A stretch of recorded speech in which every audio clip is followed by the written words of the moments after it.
Sangareddy PS లో ఇవిడున్న ఏరియాలో ఒక 9 కుక్కలను పెట్టుకొని అక్కడ 2-3 మైనర్లు కూడా వాళ్ళు పిల్లలు కూడా అక్కడికి వస్తారట. సో ఇదంతా ఏంటి అంటే ఎవరన్నా సరే ఒకవేళ డ్రగ్స్ పట్టుకోవడానికి ఇంటికి వచ్చినా కూడా సడన్గా కుక్కలు ఉన్నాయని చెప్పి ఆ కుక్కల అరుపులో లేకపోతే ఏదో వచ్చి అలర్ట్ అయ్యి వాటిని రక్షించుకోవడం కోసం అన్నట్టుగా. అయితే దీనికి సంబంధించి కూడా ఒక ఇది ఒక కాల్ రికార్డ్, ఒక కంప్లైంటే వెళ్ళింది యాక్చువల్గా 2 నెలల క్రితం.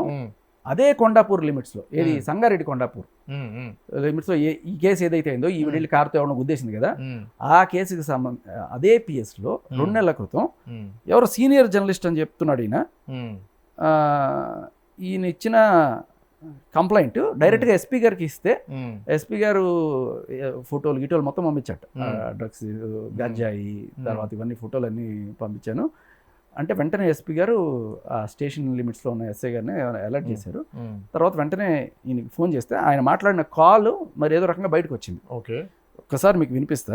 ఇది అక్కడ కానిస్టేబుల్తోనో లేకపోతే రైటర్తోనో ఎస్ఐతోనో మాట్లాడుతున్నారు ఈయన. Call record.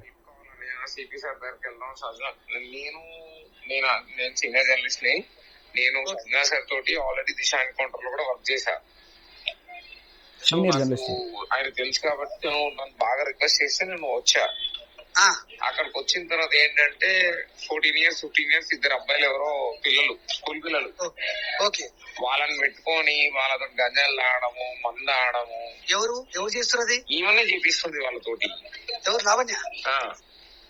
వాళ్ళతో అదే ఇంకా చేపిస్తుంది. ఒక 9 కుక్కలేమో ఉంటాయి, మొత్తం హైబ్రిడ్. ఇప్పుడు మీరు చెప్పిన మా లొకేషన్ లో. అవును. హైబ్రిడ్. ప్రాబ్లం ఏంటి చెప్పండి. ప్రాబ్లం ఏంటి అంటే ఆ పిల్లల్ని పాడు చేసేస్తుంది. దాంతో చైల్డ్ ప్రాసెసింగ్ ఒకటి స్టార్ట్ అయింది. సార్ ఏదో ట్రాన్స్జెండర్ అన్నాడు, అదేంటిది? ట్రాన్స్జెండర్ అంటే బేసిక్లీ పాయింట్ ఏంటంటే, ఇప్పుడు ట్రాన్స్జెండర్ అంటే ఇప్పుడు మేల్స్ ఉంటారు కదా, వాళ్ళకి హైబ్రిడ్ అంటే ఏజ్ తక్కువ ఉంటది కానీ జెండర్ ఎక్కువ పైకి వచ్చేస్తుంది. ఏజ్ అంటే దానిలో ట్రాన్స్జెండర్ అయిపోతారు. కొంతమంది ఓవర్ రియాక్ట్ అవుతారు. సో దాని వల్ల ఈమెం చేస్తుందంటే వాళ్ళని తీసుకుపోయి వేరే వాళ్ళ దగ్గర నుంచి బిజినెస్ చేయించుకుంటది. సో 40,000 50,000 అవన్నీ చేపిస్తుంది. ఇప్పుడు మీకు వచ్చిన ప్రాబ్లం ఏంటి, మేమేం సాల్వ్ చేయాలి చెప్పండి ఒక వర్డ్ లో. Simple points. పిల్లల్ని సేవ్ చేయాలి. తను ఆల్రెడీ లొకేషన్ నుంచి ఫోటోలు వచ్చినాయా? అన్ని ఫోటోలు ఉన్నాయి సార్, అన్ని ప్రూఫ్లు ఉన్నాయి, అన్ని ఫోటోలు ఉన్నాయి. అట్లా ఎంత మంది ఉన్నారు అని అడుగుతానికి నా పాయింట్. అక్కడ 2 పోరలు ఉన్నారు సార్. వాళ్ళని సెక్యూర్ చేయమంటారు. ఫస్ట్ వాళ్ళని సెక్యూర్ చేయండి. ఈ అమ్మాయి మీద ఉన్న మొత్తం లిస్ట్ ఆఫ్ వారెంట్స్ ఇప్పుడు ఆల్రెడీ కోర్టులో మొత్తం కేసులు పెండింగ్ ఉన్నాయి. ఆల్రెడీ అరెస్ట్ వారెంట్లు కూడా ఇష్యూ అయి ఉన్నాయి. కోర్టు కూడా అటెండ్ కావట్లేదు కాబట్టి అవి కూడా హైదరాబాద్ లో ఉన్నాయి. వాళ్ళకి హ్యాండ్ చేస్తే అయిపోతే లీగల్ ప్రాసెస్ అన్ని వాళ్ళు చేసేస్తారు. రాజేందర్ రెడ్డి కోర్టులో ఉంది, దాని తర్వాత నాంపల్లి కోర్టులో ఉంది, సికింద్రాబాద్ కోర్టులో ఉంది. అన్ని కోర్టులలో పెండింగ్ ఉన్నాయి. అదే ఏమైనా వాళ్ళకి హ్యాండ్ అవుట్ చేస్తే లీగల్ ప్రాసెస్ నడుస్తాయి. ఇక్కడ నుంచి దుకాణం అంతా బంద్ చేయాలి, పిల్లలందరినీ సెక్యూర్ చేయాలి. సెక్యూర్ చేయండి. వాళ్ళ ఫాదర్ నంబర్ కావాలంటే నేను పంపిస్తా. వాళ్ళ ఫాదర్ కూడా ఫోన్ చేసి చెప్పా. మీకు ఎట్లా కజిన్ అంటే ఎట్లా? నేను ఆల్రెడీ 5-6 days నేను వచ్చాను సార్. నేను అక్కడే ఉన్నా. ఇంట్లోనే ఉన్నారు? నేను అక్కడే ఉన్నా, వాళ్ళ ఇంట్లోనే ఉన్నా. నా చెల్లె అని చెప్పి వచ్చా. చెల్లె అంటే ఎట్లండి వరుసకి? అక్కడ నా చెల్లెనే, సిస్టర్. చెల్లంటే ఎట్లా? చెల్లంటే ఒక 1.5 year 2 years నుంచి అన్నయ్య అన్నయ్య అంటే నేను చెల్లెలాగానే ఫీల్ అయ్యా. నేను చెల్లెలాగానే ఉన్నా, నేను అన్నయ్య అనే లాగానే ఉన్నా. అంటే బ్లడ్ రిలేషన్ కాదు? బ్లడ్ రిలేషన్ ఏమి కాదు సార్. ఉన్నప్పుడు మీరు ఎమ్మటే మాకు ఇంటిమేషన్ ఇవ్వాల్సి ఉండే. నాకు రాజారు 2008 నుంచి తెలుసు సార్. ఈ అమ్మాయి కూడా నాకు 2009-10 లో నాకు ఒకసారి పరిచయం, ఎప్పుడో అట్లా చూసినట్టు. ఈ పంచాయతీలన్నీ జరిగిన తర్వాత నాకు విషయం తెలిసింది. సో అన్నయ్య ఇట్లా నేను ప్రాబ్లం లో ఉన్నాను అంటే, ఇప్పుడు ఈ అమ్మాయిని ఆల్రెడీ మన కోకాపేట ఇంట్లో నుంచి బయటకు వెళ్ళగొట్టేసి వాళ్ళందరూ ఇదంతా చేశారు. అది మీడియాలో చూసాను. అవును, అది పాయింట్ ఏంటంటే అండి, ఒక్క నిమిషం అండి రాహుల్ గారు, మీరు ఇప్పుడు మన 1 week ఉన్నారు కదా, ఉన్నప్పుడు మీరు ఒక్కసారి బయటకు వచ్చి నాకు ఆ 1 week లో నేను కన్విన్స్ చేసి కొంచెం మారుద్దామని ట్రై చేసుకున్నాను. తను ఆ సిచ్యువేషన్ లో మీ ముందరే తాగుతుందండి గంజాయి. మొత్తం అంత బహిరంగంగానే ఉంటది. ఆ red colour jeep compass car ఉంటది. మీరు ఆ రోడ్ లోకి వస్తే, మీరు ఆ మెయిన్ రోడ్ లోకి వస్తే పైప్ లైన్ రోడ్ లోకి వచ్చిన తర్వాత మీకు లాస్ట్ షాప్ ఒకటి ఉంటది, టీ స్టాల్ అని పాండబ. కొద్ది ఏమనుకోకట నాకు అర్జెంట్ లొకేషన్ షేర్ చేస్తారు, ఇప్పుడు వెళ్ళిపోతా. నాకు లొకేషన్ అంటే నాకు ఎగ్జాక్ట్లీ తెలియదు కానీ మల్కాపూర్ ఐడియా ఉంటుంది సార్. మల్కాపూర్ చౌరస్తా ఐడియా ఉంది. మల్కాపూర్ చౌరస్తా ముందుకు వచ్చేస్తే లాస్ట్ పాన్ షాప్ ఉంటుంది సార్. అంటే మీరు ఏ డైరెక్షన్ చెప్తారో? మల్కాపూర్ అంటే చౌరస్తా 4 రోడ్లు ఉంటాయి. టువర్డ్స్ మనము మల్లెపల్లి పోతాం కదా, towards Mallepally road. Okay, Mallepally రోడ్కి పోతాం కదా, టువర్డ్స్ మల్లెపల్లి రోడ్ కి పోతున్నప్పుడు మీకు లాస్ట్ మీకు లెఫ్ట్ సైడ్ లో లాస్ట్ పాన్ షాప్ ఒకటి వస్తుంది, tea stall and paan shop. ఆడికి పోయి మీకు ఫోన్ చేస్తే మాకు డైరెక్ట్ చెప్తారా? అక్కడ నుంచి మీరు డైరెక్ట్ చేయాల్సిన ఏం లేదు సార్. అక్కడ దాకా మీరు రీచ్ అయితే రైట్ సైడ్ కమాన్ కనబడుతుంది, ఆ విల్లాస్ లోకి వెళ్ళిపోండి. రైట్ సైడ్ విల్లాస్ ఉన్నాయి. విల్లాస్ ఉన్నాయి.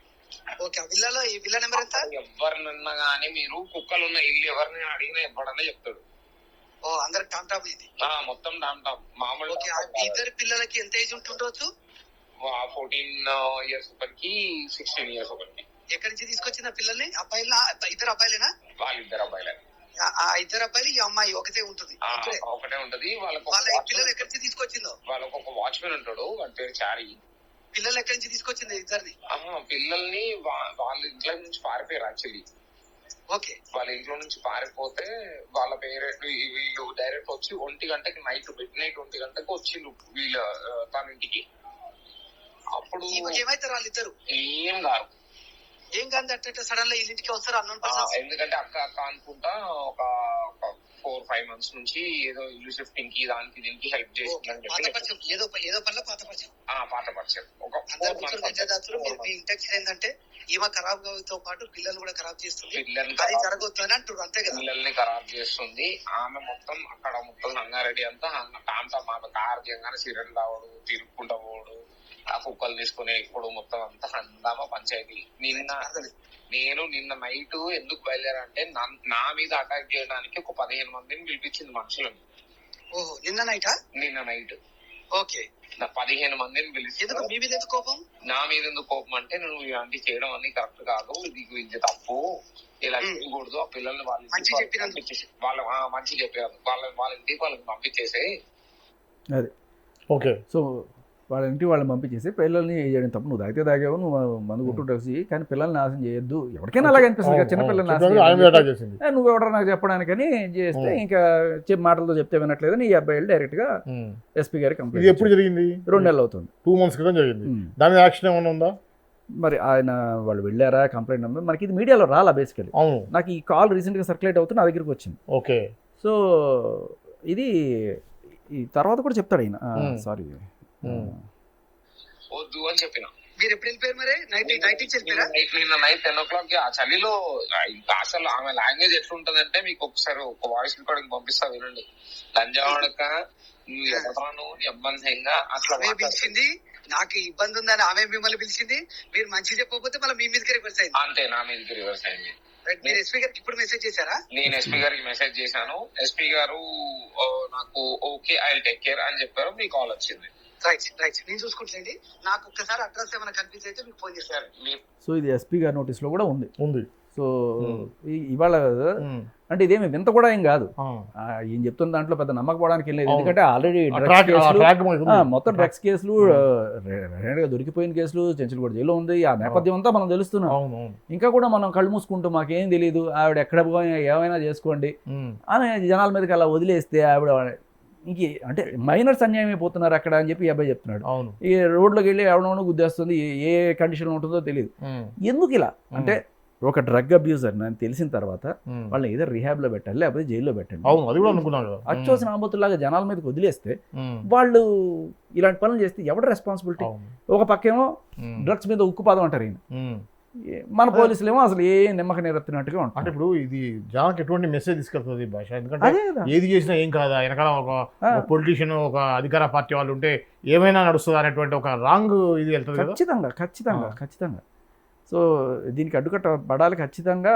మేబీ సరే నార్సింగ్ పిఎస్లో అంటే ఆవిడకి ఏదో నడిచింది, ఎవరో డిఏఓ సిఏఓ ఎవరినో ఆవిడ వల్ల వేసుకొని కొన్నాళ్ళు ఆవిడ ఆ కేసు నుంచి తప్పించుకోవడానికి. ఇప్పటికి ఆయన ట్రాన్స్ఫర్ వెళ్ళిపోయిన తర్వాత కూడా ఆ కేసు అలాగే ఉంటుంది కోల్డ్ స్టోరేజ్ లో.